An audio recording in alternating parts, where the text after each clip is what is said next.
The first round of the 2019 playoffs is in the books at the Northern Trust, where Troy Merritt went low, folks, a 62 opening round. We also have kind of a funny situation at the presentation or awards presentation for the Wyndham Rewards Program, the $10 million bonus at the end of the year. And is one portion of Tiger Woods' legacy in question? Let's tee it up.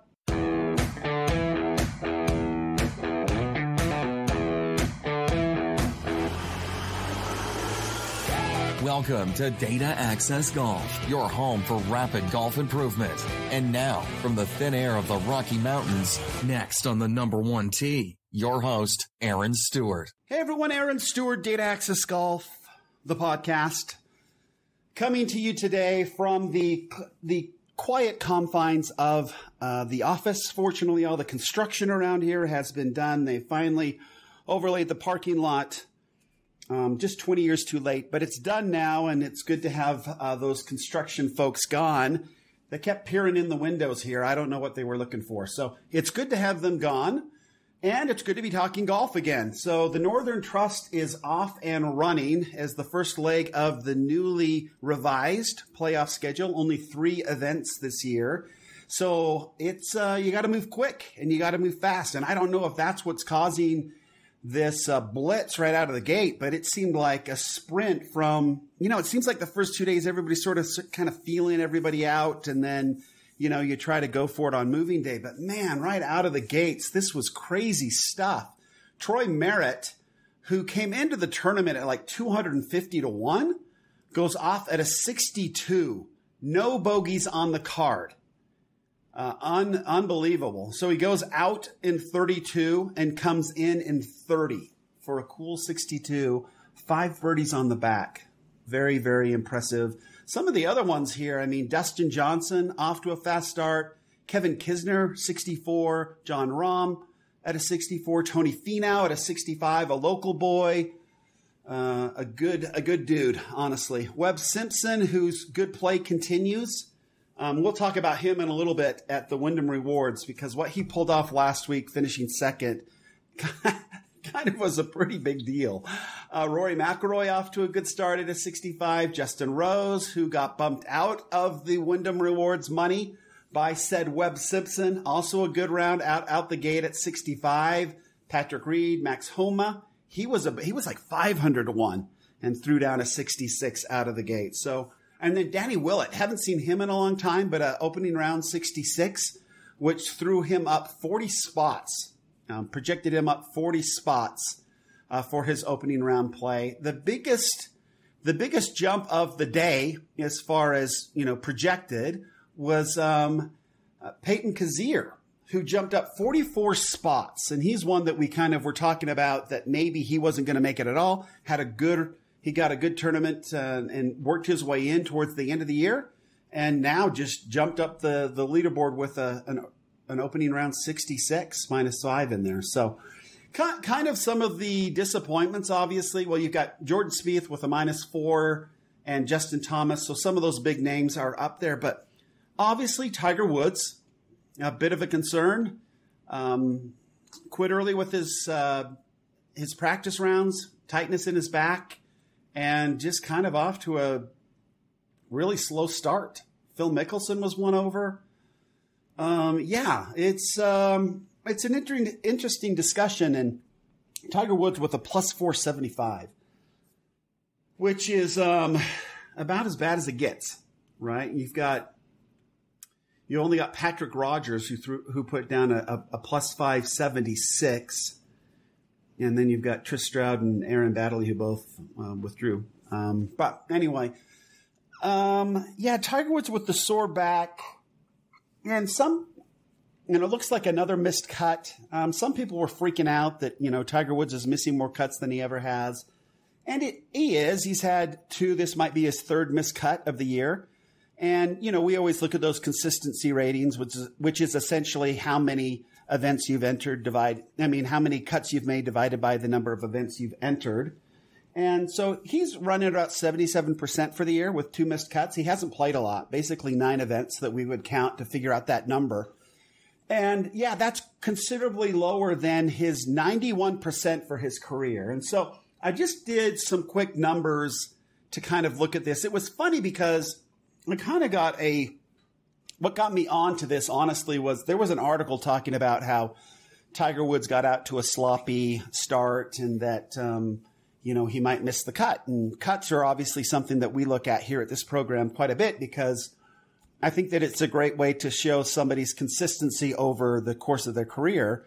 And it's a great way to see if they're trending in the right direction or trending in the wrong direction. It's just based on how many cuts they make each year and comparing year to year. So Tiger Woods, we pretty much only look at those that have won this year. And with Tiger Woods' Masters victory, we looked at his, and currently he has played in 356 events in his PGA Tour career. And he has made 324 cuts. And that includes, he was down to 322, but that includes the 2 missed cuts of this year. And that puts him at just over 91% a consistency rating for his entire career, 90%, which is amazing.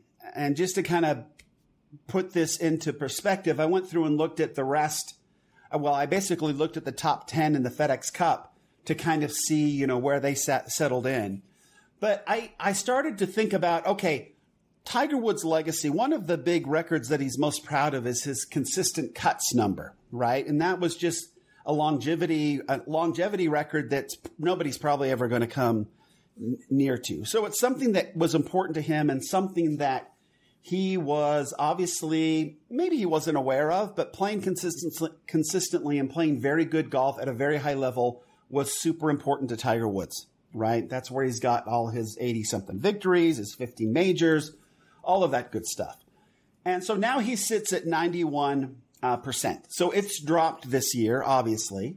And because he has 356 events and 324 cuts, when he misses a cut, it doesn't have as great effect as, say, some of the newer players would have, right?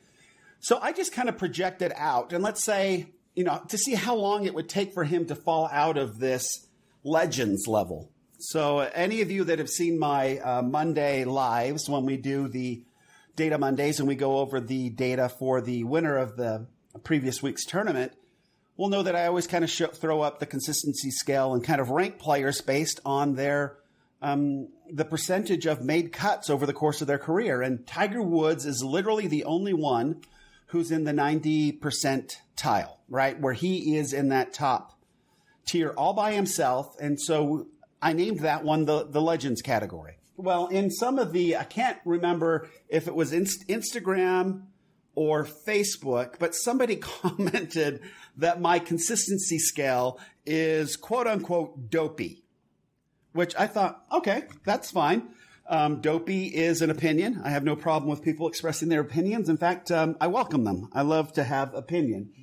But I try to keep everything based on data, right? Data Access Golf. And so I thought, hey, let's just look at the data and take a look and let's evaluate everybody in here and see how the top 10, let's see how the consistency scale holds up to the FedEx Cup rankings, right? Can we see anything from this? Can we draw any sort of correlation or make some assumptions from this? And so I did just the top 10. I looked at Tiger Woods' numbers and then looked at the top 10 in the FedEx Cup rankings, essentially all those who won a check from the Wyndham Rewards program, and kind of looked at their consistency number too to kind of see where it all shook out. So pretty interesting stuff. First and foremost, Tiger Woods, if he misses this week's cut, will drop him to 90.76% consistency scale rating, right? Consistency rating.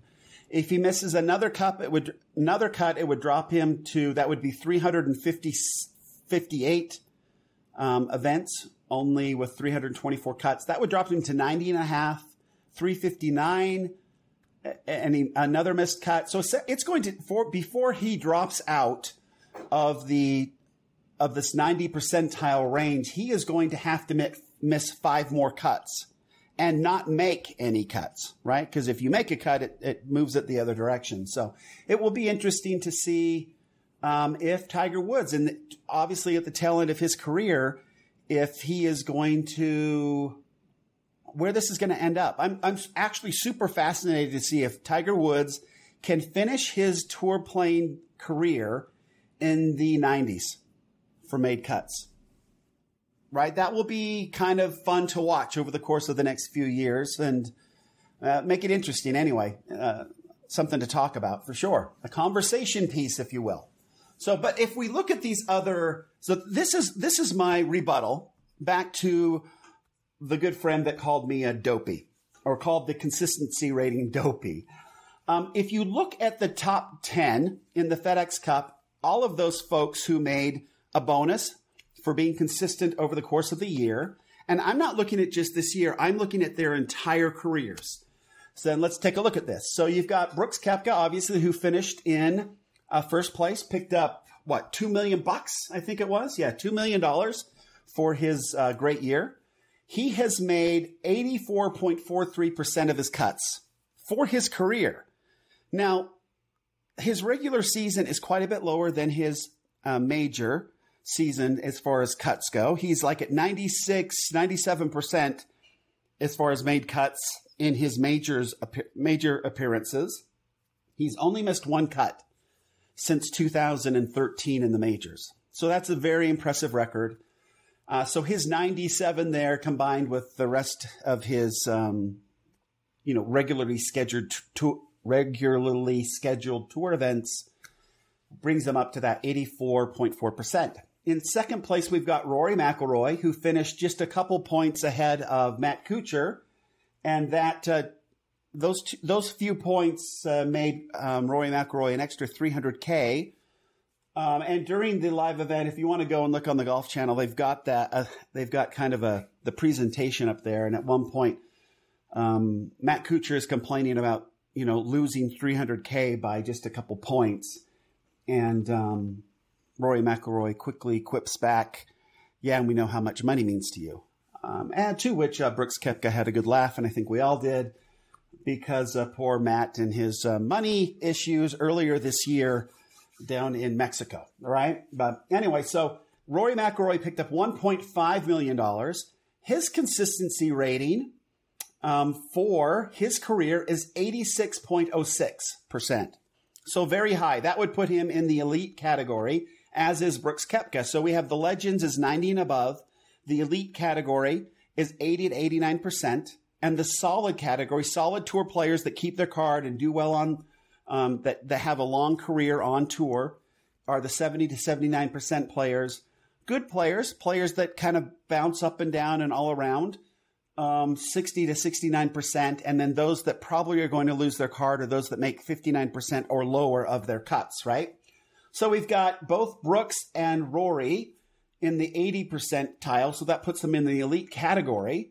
You've got Matt Kuchar, who comes in as the lowest in the top 10 as far as consistency rating goes, at 74%. And then Xander Schauffele comes in at fourth at 77%. So Matt Kuchar picked up $1.2 million. Xander Schauffele picked up $1.1 million. See Gary Woodland at 77%, also in the solid category. He picked up a cool $1 million. Patrick Cantlay, he's at 81.7%. So he also is in that elite category now. And he picked himself up $850,000 at the end of the year. Dustin Johnson, 82.1%. So I find it interesting that everybody talks about Brooks Koepka. Now he has kind of a hard time making cuts. But he is better off than his good buddy Dustin Johnson, who only makes 82% of his cuts. Now, they have played roughly 120 different, he's played 130 fewer tournaments than Dustin Johnson, but still, I mean, this consistency thing's a big deal. So to knock Brooks Koepka for not being consistent and not making more cuts is kind of silly, right? He's ahead of basically everybody but two players on this top 10. So let's see, got Dustin Johnson at 82%, Paul Casey at 75%. And Paul Casey picked up at $600,000. Then you've got, you've got Webb Simpson at 77% and John Rahm at 86%. And they've got on here that John Rahm finished 9 and Rose finished 10th, but that's not the case. I think Webb Simpson jumped in there and finished 9th, which took away about 50 grand from John Rahm and about, $500K from Justin Rose, I think. So I'll have to look into that. But that's how they finished at the end, how they came into the Northern Trust tournament, those 8. Every single one of these players in the top 10 of the FedEx Cup has a consistency rating above 73%. So in that solid category or above. Nobody in the good or lose your card category made it into the top 10 of the FedEx Cup. And so I'm going to go and look at the top 20 and see if it holds true there. But so this is I just don't see how you can call this dopey. Consistency rating is a very solid way to look at how a player's game is over the course of their career. And none of those folks in the top 10 this year are lower than in that solid category. 73% with Matt Kuchar being the lowest. I found it interesting here too. Out of all those players that I read, right? John Rahm is 86%. Okay. He is just the next one behind Tiger Woods. He has got 5 percentage points higher than Rory McIlroy. Now he's only played in 72 tour events. Xander Schauffele's only played in 75. So John Rahm has played in the fewest number of tour events of this group and has a rating of 86%, second only to Tiger Woods in this list that I've got here of these 11 people. I also thought it was interesting as I was going through and looking to look at the lowest round of each one of these gentlemen's careers. So Tiger Woods' lowest round in a PGA Tour event is 61. Okay, which, I mean, again, right, 2 off 59, that's pretty great. But it's interesting here, you've got Brooks Koepka, 62, Rory McIlroy, 61, Matt Kuchar, 61, Xander Schauffele, 62, Gary Woodland, 61, Dustin Johnson, 62, Paul Casey, 62, Webb Simpson, 61, John Rahm, 62. El numero uno on this particular list of these 11 players, Patrick Cantlay, who has a 60 as his lowest round on tour. So I thought that was kind of interesting as well. Pretty cool stuff. So very interesting. I think as far as that goes, it looks like you've got like a Phil Mickelson and Tiger Woods probably not going to make the weekend. You've got Gary Woodland at +2, not looking very good. We've got a Shane Lowry sighting, which is cool. He's been gone for quite some time after the big win. I did find it pretty interesting that they had a cool, definitely look this up on Golf Channel as well. They had a cool article about Shane Lowry and how it's changed his life, how the win has changed his life. And he's basically saying, look, it's changed my life, not on the golf course because nobody really cares. The golf course doesn't care if you want a major or not. You've got to go out there and get it. You know, nobody owes you anything. You've got to go out there and get it for yourself. But I found it interesting that he said that he's just more recognized now, that people don't call him JB Holmes and don't call him Beef anymore. Everybody knows he's Shane Lowry. And that's got to feel pretty good, right, to be called the proper name. Nobody would want – I can't see anybody being happy being called Beef or JB Holmes, right, being mistaken for those two individuals. So that's got to be kind of a big bonus prize, I guess, of winning a major. Is now everybody seems to know your name, right? Gone all Norm and Cheers. Everybody knows his name. So anyway, looking forward to the weekend and the playoffs are fun. I'm interested to see how this thing plays out. You've only got 3 events. It'll be interesting to see how if everybody goes low again. I can't believe the sprint out of the gate to start this tournament. I've got to get on and work on these graphics to get Troy Merritt's score up there so we can kind of look at it in the social media feed. Please, if you wouldn't mind, I would really like if you could like this podcast, if you could get on the Facebook page and follow us there, or the YouTube channel, and make your comments and everything. All of it helps very much in keeping us going, and I would greatly appreciate it. Again, thank you so much for joining me. My name is Aaron Stewart, Data Access Golf, where we believe better data always means better golf, and better data will make your game better. Thanks for joining me. See ya. Thanks for listening to Data Access Golf with Aaron Stewart. Check us out online at dataaccessgolf.com, and we'll see you on the next episode.